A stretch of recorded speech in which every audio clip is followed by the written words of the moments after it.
च 157 कुबड़ वाले राक्षस। देखो, मैं अभी ये बात साफ कर देता हूँ कि मैं हमेशा टीम लीडर होता हूँ, और क्योंकि हमारी यूनिवर्सिटीज ने हमें ये मिशन पूरा करने के लिए भेजा है तो हमें अपनी इन 17 लोगों की टीम का लीडर भी चुन लेना चाहिए। मैं लीडर बनने के लिए हमेशा तैयार रहता हूँ, तो अगर किसी को भी कोई परेशानी ना हो तो मैं इस टीम का भी लीडर बन सकता हूँ। मैं तय करूंगा कि हम कौन से रास्ते से जाएंगे, एक बीस्ट से कैसे मुकाबला करेंगे और कब आराम के लिए रुकेंगे। एकांश ने मौका देखते ही अपनी बात सबके सामने रख दी। आर्यन, नेवान, उर्वी और इंपीरियल यूनिवर्सिटी के बाकी लोगों को उसकी बात का कोई फर्क नहीं पड़ा। हर वक्त तुम्हारी बातें नहीं सुन सकते, हम रूही की बात सुनेंगे, इसलिए तुम और रूही ये मिलकर तय कर सकते हो कि तुम दोनों को कैसे काम करना है। कबीर ने कहा, ठीक है, हम ऐसा कर सकते हैं। एकांश ने अपनी सहमति दिखाते हुए कहा। उन्होंने तय कर लिया था कि वो लोग उस रेलवे लाइन के रास्ते पर ही चलेंगे। इस ट्रेनिंग में दोनों यूनिवर्सिटीज ने अपने best of the best students को ही भेजा था, इसलिए उनकी बहादुरी उनकी उम्र के आम मैजिशियन से कहीं ज्यादा थी, और यही कारण था कि उन्हें पूरा भरोसा था कि वो ये मिशन पूरा कर लेंगे। इस रेलवे लाइन का 15 साल से कोई इस्तेमाल नहीं हुआ था। वैसे तो ये जंगल के पेड़ पौधों के बीच छिपी रहती थी, लेकिन आज इससे मिलने कोई आया था, और ये कोई ट्रेन नहीं थी बल्कि देश की 2 टॉप यूनिवर्सिटी के स्टूडेंट्स की टीम थी जो यहाँ एक मिशन पर थे। रास्ता अब भी चलने लायक था, कम से कम तब तक जब तक यहाँ उन्हें कोई भी मैजिकल बीस्ट नहीं मिलता। उनका सफर तब तक तो बिल्कुल ठीक था जब तक वो एक अंधेरे टनल के पास नहीं पहुंचे थे। ये टनल देखने में ही बेहद डरावना लग रहा था। मैंने बस अभी मैप देखा, ये टनल लगभग 1 किलोमीटर लंबा है। क्योंकि हमें रास्ते भर कहीं ना कहीं डीमन बीस्ट मिले थे, मुझे लगता है कि ये टनल उनका अड्डा है। मेरा सोचना तो यही है कि हमें इस रास्ते से नहीं जाना चाहिए, हमें दूसरा रास्ता ढूंढना चाहिए, क्योंकि ना तो हमें मैजिकल बीस्ट की गिनती पता है और ना ही उनकी प्रजाति। रूही ने अपने पीछे चल रहे लोगों से कहा, तुम कुछ ज्यादा नहीं सोच रही हो? किसे फर्क पड़ता है कि अंदर क्या है? हमें रास्ते में जो मिलेगा हम उसे मार देंगे। ये टनल सिर्फ 1 किलोमीटर लंबा ही तो है, अब ना जाने दूसरा रास्ता ढूंढने में कितना वक्त लगेगा। एकांश ने पीहू की बात काटते हुए कहा। हाँ रूही, हमें इतना डरने की जरूरत नहीं है, मुझे भी लगता है कि हमें टनल का इस्तेमाल करना चाहिए, कबीर ने कहा। उसे भी यही लग रहा था कि दूसरा रास्ता ढूंढने में टाइम बर्बाद होगा, और इस बात की भी कोई गारंटी नहीं थी कि दूसरे रास्ते में उन्हें डीमन बीस्ट नहीं मिलते।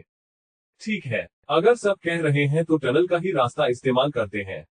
रूही के पास सबकी बातें मानने के अलावा और कोई भी चारा नहीं था। मैं अपने पथरीले राक्षस को सबसे आगे चलने देता हूँ, अगर हम पर कोई हमला होगा तो हमें संभलने का थोड़ा वक्त मिल जाएगा। ये बोलते वक्त ही वो अपने पथरीले राक्षस को समन करने लगा। जैसे ही उसकी समनिंग पूरी हुई, एकांश ने उसके समन बीस्ट की तरफ देखा और ताना मारते हुए कहा, अरे ये तो एक वॉरियर क्लास बीस्ट भी नहीं है।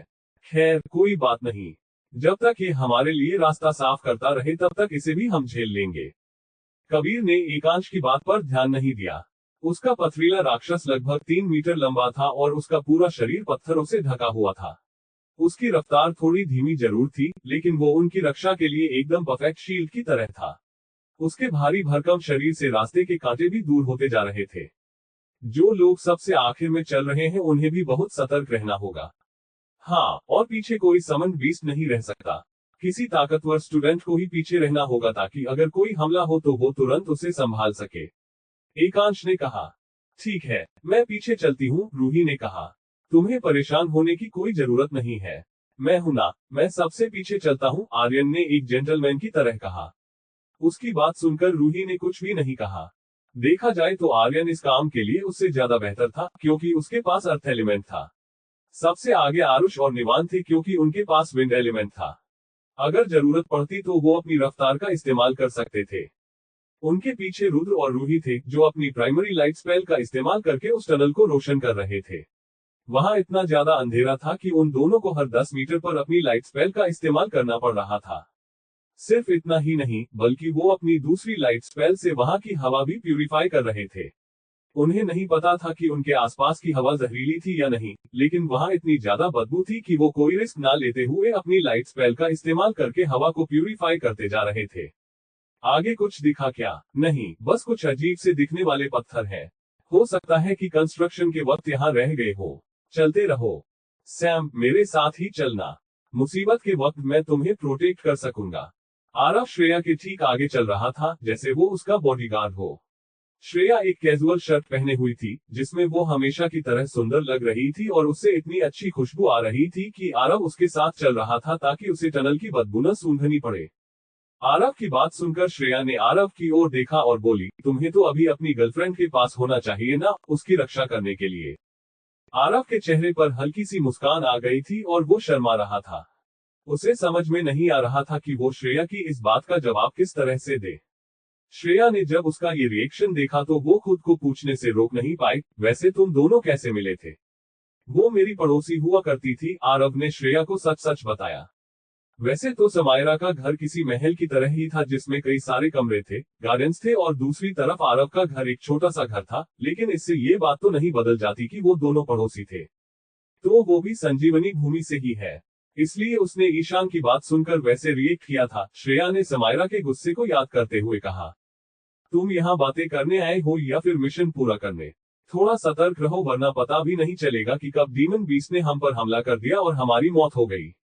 मैंने सुना था कि यहाँ आए कई सारे इंटरमीडिएट मैजिशियंस की मौत ऐसी ही हुई थी। उन्हें लगता था कि वो बहुत ताकतवर हैं, लेकिन जब डीमन बीस्ट आए तो उनकी बैंड बच गई। कुछ ने तो खुद ही जहर खा लिया। इसलिए एक इंटरमीडिएट हंटर होने के नाते मैं यही कहूंगा कि सब लोग सतर्क रहें, किसी भी तरह की कोई कोताही ना बरतें। निवान ने सबको ऐसे सलाह दी जैसे वो बाकी लोगों में सबसे ज्यादा एक्सपीरियंस था। सच क्या तुम एक इंटरमीडिएट हंटर हो? क्या बात है यार, आरव ने हंसकर उसकी तारीफ करते हुए कहा। वो बस उसे चने की झाड़ पर चढ़ाने की कोशिश कर रहा था। नव्यान अपनी तारीफ सुनकर खुश हो गया और अपनी शर्ट की जेब में रखे हुए सफेद चूहे का सिर थपथपाने लगा।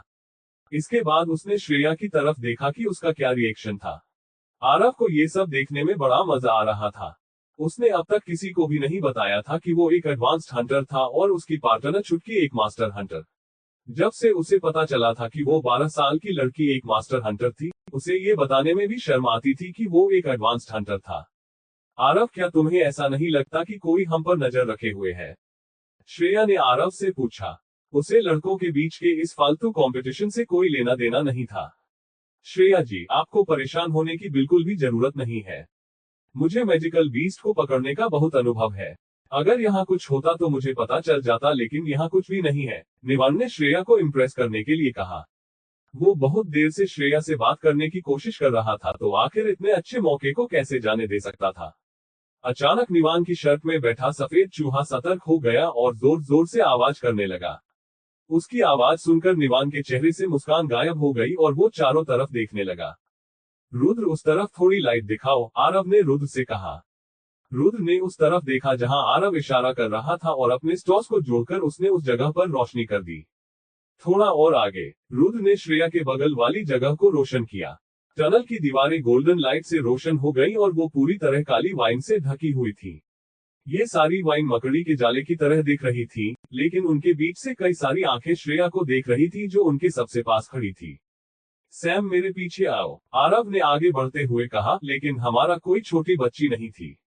उसके चारों तरफ तेज हवा चलने लगी थी और तुरंत वहां एक विंड पाथ आ गया था, जिससे उसकी रफ्तार काफी तेज हो गई थी।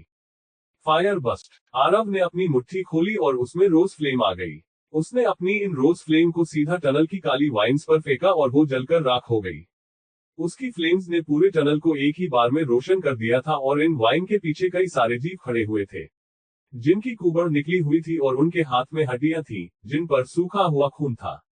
वहां 4 कुबड़ वाले राक्षस थे, जो कि कबीर का पथरीला राक्षस टनल का रास्ता साफ कर रहा था और ये राक्षस उन काली वाइन्स के पीछे छिपे हुए थे। उसे वहां कुछ भी अजीब नहीं दिखा था, इसलिए श्रेया, आरव और निवान जो पीछे आ रहे थे, उन्हें भी लगा कि रास्ता साफ था और वहां खतरे की कोई बात नहीं थी। टनल बहुत चौड़ा भी नहीं था, इसलिए उन्हें लगा था कि अगर यहाँ कोई बीस्ट होगा तो उन्हें आसानी से दिख जाएगा। लेकिन वो ये देखकर बुरी तरह से चौंक गए थे कि टनल की दीवार पहले ही टूट चुकी थी। उन्हें ये इसलिए भी समझ में नहीं आया क्योंकि वहां ढेर सारी काली वाइन्स थी, जिन्हें देखकर ऐसा लग रहा था कि जैसे वो दीवारों पर उगाई थी। वो तो उन सब की किस्मत अच्छी थी कि जब रुद्र ने उस जगह रोशनी की तो कुछ पलों के लिए वो बीस्ट बुरी तरह से चौंक गए और उन्हें दिखना बंद हो गया, वरना वो तो पहले ही श्रेया पर हमला कर देते। ये तो गुफा के गुलाम है। अविष्का, जिसे मैजिकल बीस्ट की भी अच्छी खासी नॉलेज थी, उसे इन मैजिकल बीस्ट को पहचानने में बिल्कुल भी देर नहीं लगी। लेकिन आरव को इससे कोई भी मतलब नहीं था कि उन मैजिकल बीस्ट का क्या नाम था। जैसे ही उसकी फ्लेम से वो बीस्ट सामने आए, उसने तुरंत बिना कोई वक्त बर्बाद किए अपनी लाइटनिंग स्ट्राइक से उन पर हमला कर दिया। कई सारे लाइटिंग सैनिक सीधा दो गुफा के गुलामों की तरफ बढ़ रहे थे और जैसे ही इन्होंने उन पर हमला किया वो गुफा के गुलाम जोर जोर से चीखने लगे और ऐसे डांस करने लगे जैसे किसी डिस्को में हो। उनकी आवाज बिल्कुल एक बकरी की तरह थी, कानों में चुभने वाली। जैसे ही उन्होंने देखा कि इंसानों ने उन पर हमला बोल दिया है, वो भी गुस्से में आ गए और हमला करने लगे। अब तो उन्हें सब दिखने भी लगा था। उनमें से एक ने अपनी हड्डी से आरव के सिर पर हमला किया। इन बीस्ट की एक खासियत होती है, इन्हें हर चीज को मार मार कर उसका भरता बनाना बहुत अच्छा लगता है।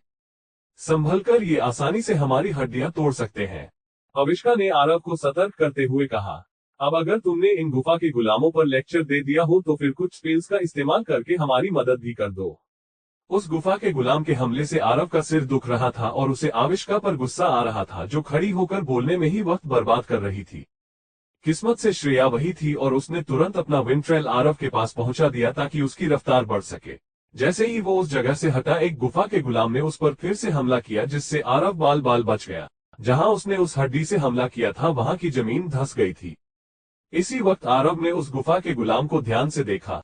उनकी कुबड़ निकली हुई थी और उनके पैर बहुत मजबूत थे। इनकी चमड़ी पर ढेर सारी जुड़प्राची थी। आरव को ये डरावने कम और बदसूरत ज्यादा लग रहे थे। पता नहीं वो बदसूरत मैजिकल बीस्ट कितने समय से भूखे थे, क्योंकि जो कोई भी उनके सामने आ रहा था वो उस पर अपनी हड्डी से हमला कर रहे थे और वहां टनल में जगह भी कम थी, जिस कारण से सबको उनके हमले से बचने में मुश्किल हो रही थी। वाइनलैश, जैसे ही एक गुफा का गुलाम आरव पर हमला करने वाला था, श्रेया जोर से चिल्लाए। आसपास कई सारी वाइन्स थी, जिसके कारण श्रेया को अपने प्लांट एलिमेंट का इस्तेमाल करने में बहुत आसानी हो रही थी। उसने तुरंत एक वैन चाबुक को समन किया और उस गुफा के गुलाम के पैरों पर जोर से हमला किया। इसके बाद उसने उस वैन चाबुक से गुफा के गुलाम के पैर बांध दिए और उसे उल्टा लटका दिया। वो गुफा का गुलाम बहुत जोर से चिल्ला रहा था और हवा में अपनी हड्डी मार रहा था। वो एक पल को शांत हुआ ही था कि किसी ने उस पर लाइटनिंग स्ट्राइक से हमला कर दिया। पूरे टनल में जलने की बदबू आने लगी थी। उस गुफा के गुलाम को इन स्टूडेंट्स पर हमला करने की भारी कीमत चुकानी पड़ी थी। हवा में उल्टा लटकते हुए बिजली के झटके खाकर उसकी मौत हो गई थी। जिसने उस पर अपनी लाइटिंग स्ट्राइक से हमला किया था वो आरव नहीं बल्कि एक निखिल नाम का लड़का था। उसने सीधे लाइटनिंग स्ट्राइक की 3rd लेवल स्पेल का इस्तेमाल किया था, जो उस कमजोर उल्टे लटक रहे गुफा के गुलाम को मारने के लिए काफी था। जैसे ही दूसरे गुफा के गुलामों ने देखा कि उन इंसानों ने उनके साथी को मार दिया था, टूटी हुई दीवार से निकलकर वो चीखते हुए उन इंसानों के सामने आ गए। ये सिर्फ कुछ सर्वेंट क्लास बीस्ट हैं, इनसे डरने की कोई जरूरत नहीं है। चलो हम लोग आगे बढ़ते हैं, एकांश ने उन गुफा के गुलामों पर ध्यान ना देते हुए कहा। कबीर ने हाँ में अपना सिर हिलाया और आगे चलने के लिए तैयार हो गया। लेकिन अगले ही पल उसने देखा कि आगे अंधेरे टनल में उसे नीली आंखें दिखाई दे रही थी। पहले तो वो बहुत कम थी, लेकिन कुछ ही पलों में इनकी गिनती इतनी ज्यादा बढ़ गई कि उनकी आंखों के अलावा आगे कुछ भी दिखाई नहीं दे रहा था। ये देखकर उन लोगों के रोंगटे खड़े हो गए थे।